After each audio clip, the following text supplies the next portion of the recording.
Bonjour à tous. Aujourd'hui, nous continuons le chapitre sur la fonction carré et les fonctions polynômes du second degré.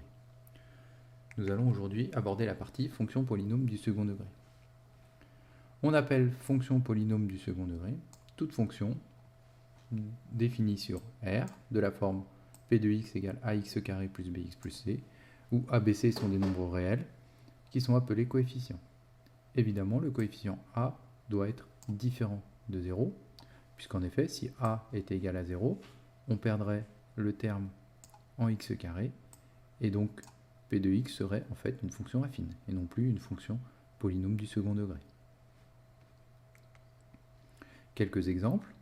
Donc p1 de x égale 2x carré moins 8x plus 5, c'est une fonction polynôme du second degré, dont les coefficients sont a égale 2, b égale moins 8 et c égale 5.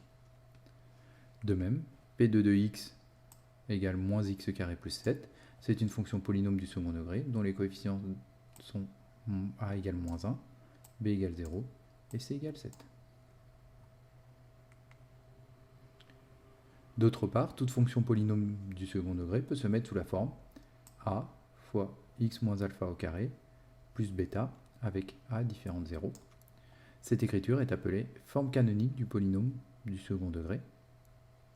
Dans ce cas, on a en fait alpha qui est égal à moins b sur 2a et bêta égale f de alpha.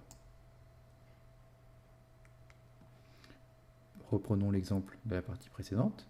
P1 de x est égal à 2 fois x moins 2 au carré moins 3 est la forme canonique du polynôme P1 de x égale 2x carré moins 8x plus 5 que nous avons vu dans l'exemple précédent.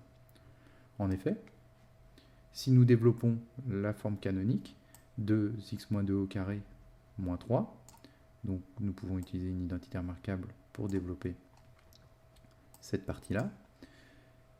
On obtient 2 fois x carré moins 4x plus 4, moins 3. Utilisons alors la distributivité pour développer cette dernière partie. On obtient 2x carré moins 8x plus 8, moins 3. Et en réduisant, 2x carré moins 8x plus 5. Le polynôme P2 de x que nous avons vu dans l'exemple précédent est quant à lui déjà sous forme canonique, avec a égale moins 1, alpha égale 0 et bêta égale 7.